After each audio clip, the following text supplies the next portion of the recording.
So we have Professor Ahar here. Do you have any questions, Prof? Thank you, Professor Richard. Good evening, everybody. I'm glad to have this opportunity. I'd like to ask several questions to Mr. Gunnar. First of all, I'd like to know your historical relationship with your mentor, Ahmed Hulusi. What is your uh, reason to choose him as your guru? I want to know your previous condition before you met him, and what is the enlightenment that he gave to you. And then the second question is, you say that your everyday life is as a funds manager, and you also a Sufi. Uh, I know that Sufi is uh, make far from the earthly life. Materialistic. From Yeah, materialistic. yeah. As far as far as it goes with the everyday life, and hedge fund is a capitalistic way to make money. What connects the dots? What is the relation between the Sufism and the capitalistic way to make money? Very good question. Mari bisa di ini nggak? Convey. If you get it, so Yes, yeah, yes, it's a yes, similar yes. question of Yes. how you navigate between. Unfortunately, I understand the question. But, yes, and it's a tough one, but I will try my best. I will try my best to answer. So, first of all, you know, when I look at my life, and you ask me how I chose to be with Ahmed Hulusi, and I really look honestly, it's very clear to me that there was no choice. It was just the way things came to be. We can call it chance. We can call it whatever we want to call it. But it occurred at a time when I was ready to listen. It occurred at a time when I had given up on my understanding of existence and had questions and was looking for answers.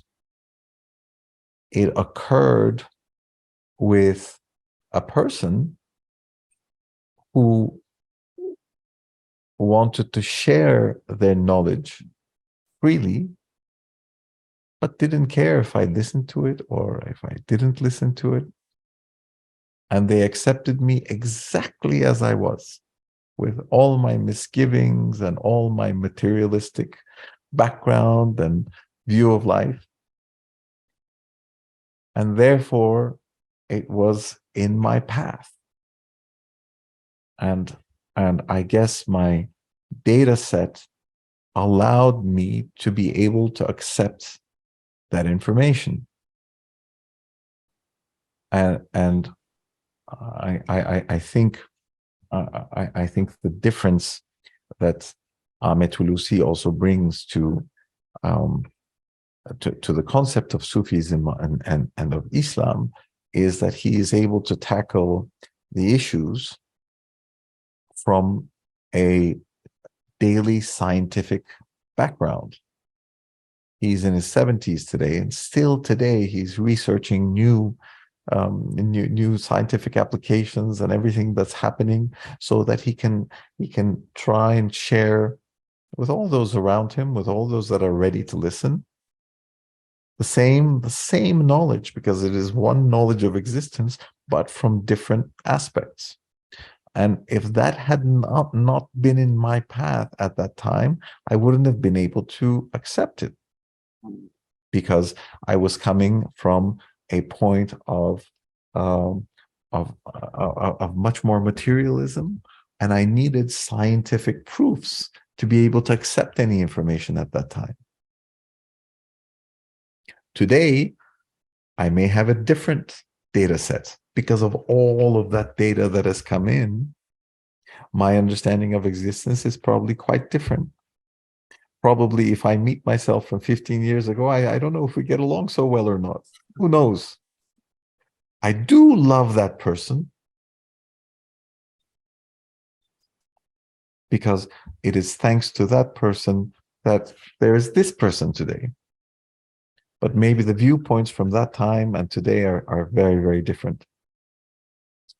And so the ability to actually simplify some of the concepts of Islam, of Tasawwuf, of Sufism, and get thinking minds to be able to look into it. Not to say this is the law of the universe, this is what you need to listen to, but to say, listen, here are the facts. Here are the scientific discoveries. Here's how your brain functions. Here's what quantum physics explains. Here's what matter is. Here's what illusion is. And to be able to put all those together is a wonderful gift, I think, to all of us. And I have benefited greatly from it. And I hope that all of you will also be able to benefit from it, because knowledge is one of the core tenets of faith. And without knowledge, without knowledge and guidance, we cannot really obtain true faith. Right? For the I second hope this question, answers the Sorry, first part. there is one First note part, that there are it may other be questions. important from Nazli. It says not guru. Yes. Also, yes. Thank you. Thank you. And for the second part, Before I come to the second part, one of the most wonderful things that has happened to me is Nazl, my wife, who brought me a piece of paper saying that Amitulusi is not a guru. Right? He's a thinker. He's a man that I love, because of all that he's able to share, because of all the light that he's able to shed upon us. But there are no gurus. There is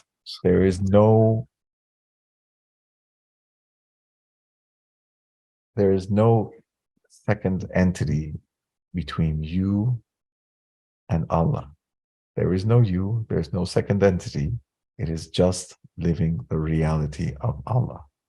So the more people we try and put between us and our essential reality, the further we start to go away from